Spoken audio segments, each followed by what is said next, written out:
semuanya, perkenalkan nama saya Ghea Nanda Agustina dari Program Studi Pendidikan Guru Sekolah Dasar Universitas Trilogi dengan nomor induk mahasiswa yaitu 2011-7002. Hari ini saya akan membuat video micro teaching mengenai konsep dasar IPA yaitu materi benda dan bunyi.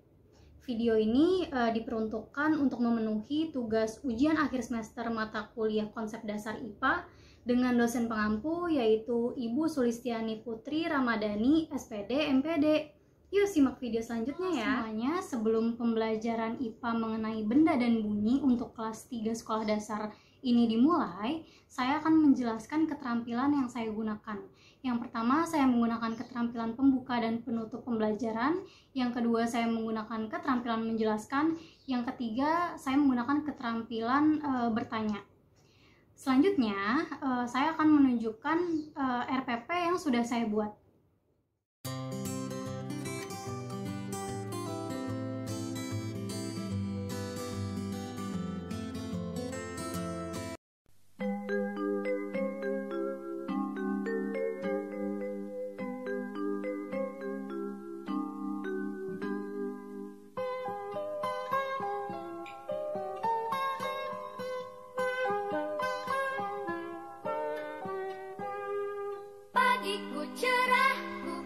Selamat pagi anak-anak. Pagi Kak Ghea.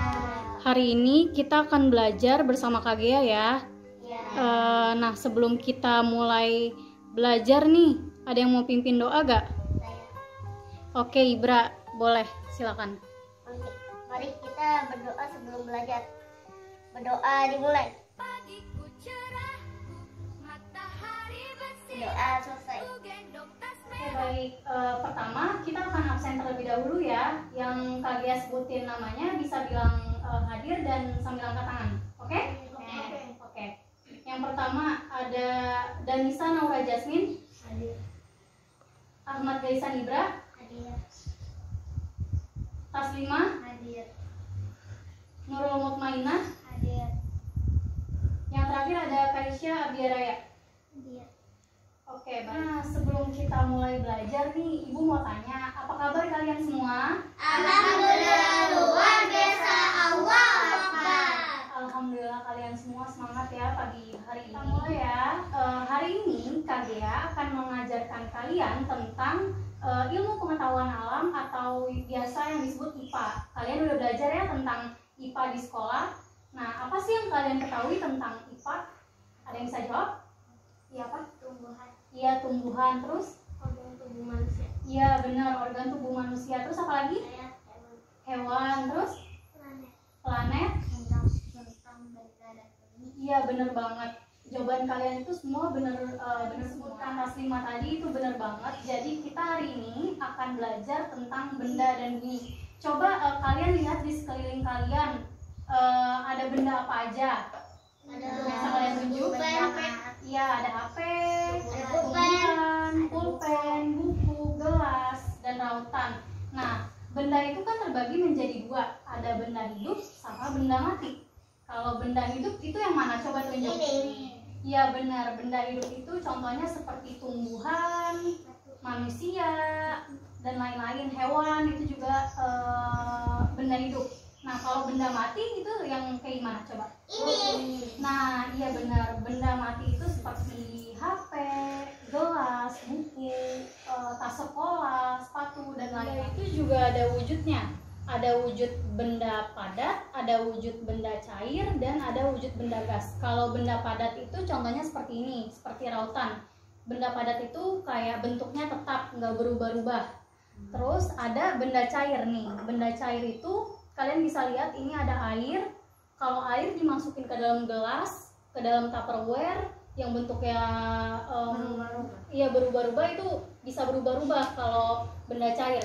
Nah, kalau benda gas itu bisa seperti balon yang diisi udara. Terus juga bisa coba kalian taruh tangan kalian di depan mulut. Coba Ibra taruh, nah ya. Terus kamu hembuskan nafas kamu kayak gini. Nah, itu juga termasuk benda Jadi kita udah belajar tentang benda. Sekarang kita akan belajar tentang bunyi. Kalau bunyi itu berasal dari getaran suatu benda. Jadi ada gesekan antara benda, baik benda cair, benda padat maupun benda gas. Nah, contohnya kayak gini. Ini diam aja kan ya. Tapi kalau misalkan kita kasih getaran atau gesekan, nah itu menghasilkan sebuah bunyi. Atau bisa juga contohnya seperti gitar. Kan gitar kan kalau misalkan pakai jari itu bunyi ya, bunyi kayak genjreng-genjrengan. Iya, drum juga bisa, dan lain-lain. Kita ketahui tentang bunyi, kita akan belajar tentang sumber bunyi. Nah, kalau sumber bunyi ini bisa kita lihat di sini ada ember yang berisi air. Nah, jika kita diamkan saja tidak ada bunyi ya. Karena tidak ada getaran dari suatu benda. Nah, coba ibu mau minta tolong, KG mau minta tolong satu orang untuk menyemplungkan batu ini ke dalam ember. Nah, oke, tas 5. Jadi, kalau misalkan batunya dicemplungkan ke dalam ember, coba tas 5. Nah, itu kan ada bunyi ya. Jadi, kalau batunya nyemplung ke air, itu ada sumber bunyi. Nah, setelah kita ketahui nih tentang benda dan bunyi, nah bunyi itu kan bisa merambat melalui udara, zat cair, dan zat padat. Nah, sekarang kita akan praktek bunyi merambat melalui udara. Nah, di sini udah ada bahannya, yaitu handphone. Handphone ini akan KG setelkan bunyi, lagu maksudnya. Terus lagunya itu aku taruh di sini misalnya. Lagunya aku taruh di sini. Nah, Ibra agak sini.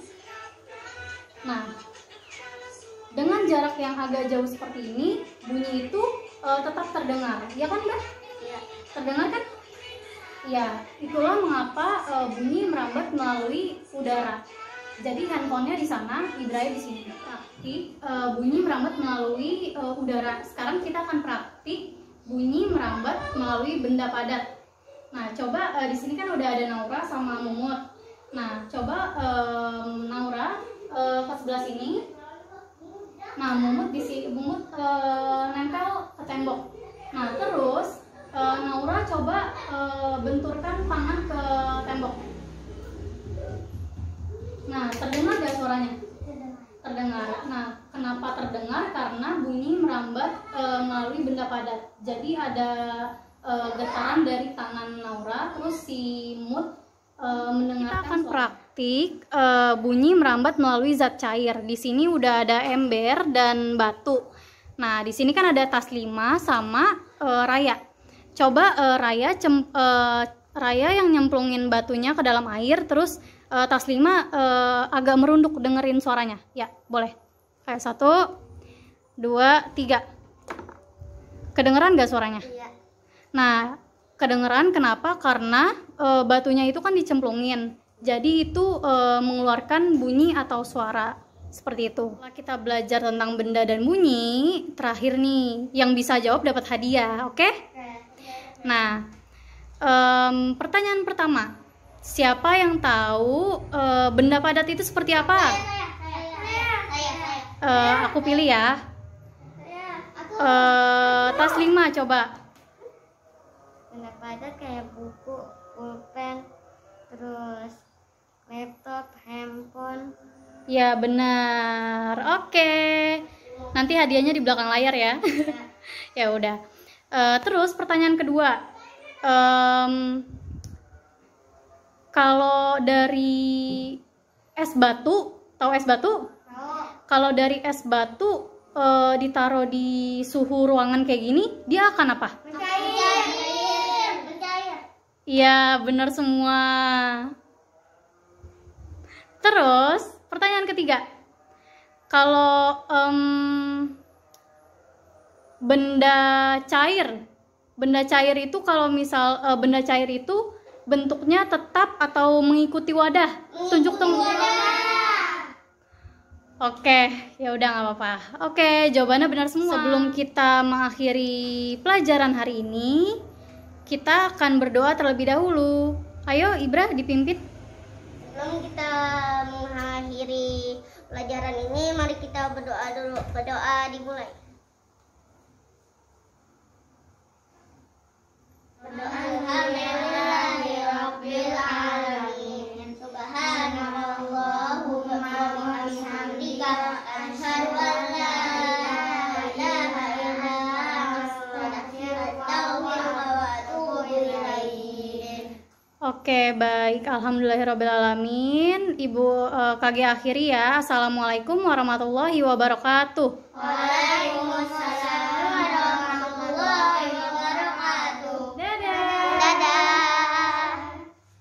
Dalam video micro teaching yang sudah saya buat ini, saya mengajar yaitu untuk kelas 3 sekolah dasar mengenai benda dan bunyi ini. Saya menggunakan metode yaitu student centered learning, yaitu di mana berfokus kepada siswa, jadi siswa yang lebih aktif. Dan yang pertama kali saya lakukan itu adalah siswa menonton video PowerPoint yang sudah saya buat. Setelah itu kita berdiskusi dan lebih banyak ke prakteknya, seperti itu.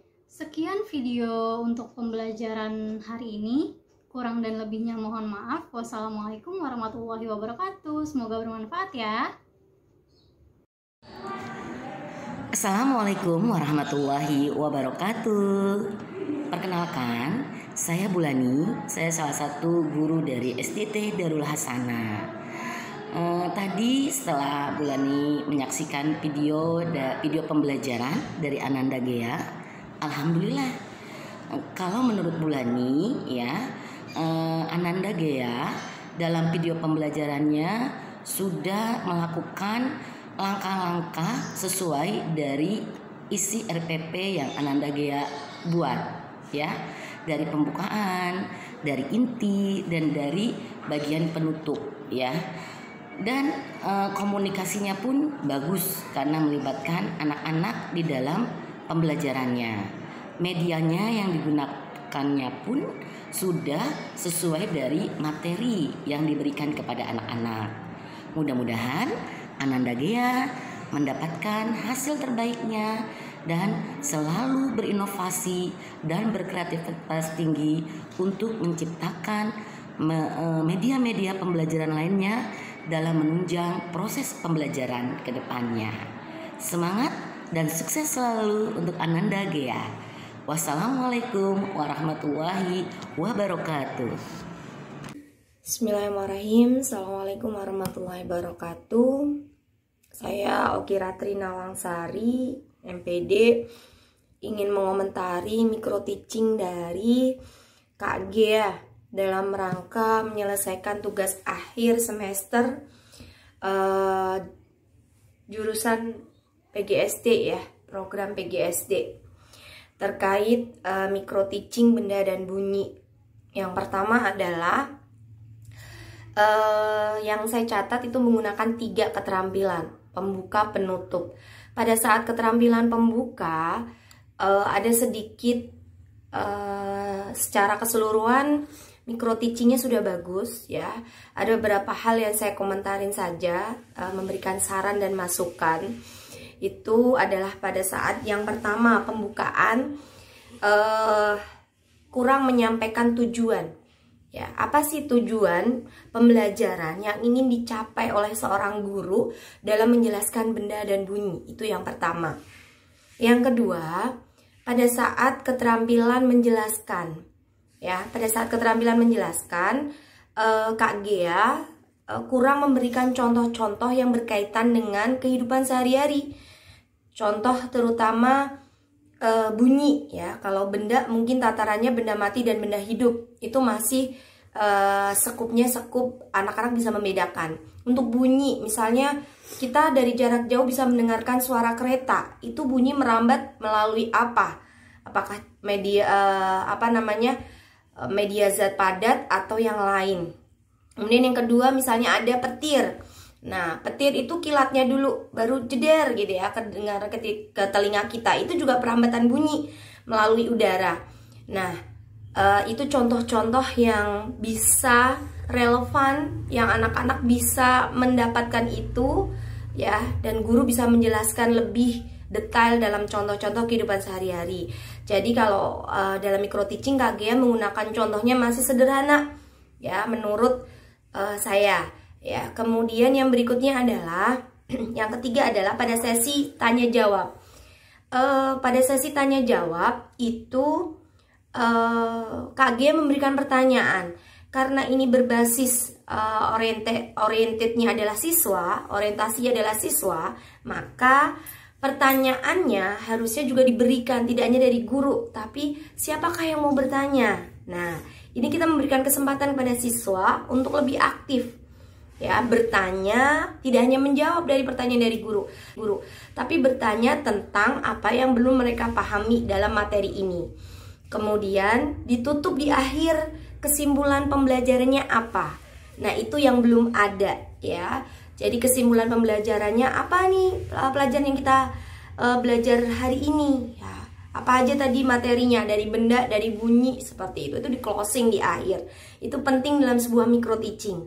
Karena penyampaian itu harus ada sehingga anak-anak akan mengulang kembali materi setelahnya, pengayaan. Oh, kemarin kita belajar ini loh Bu, gitu.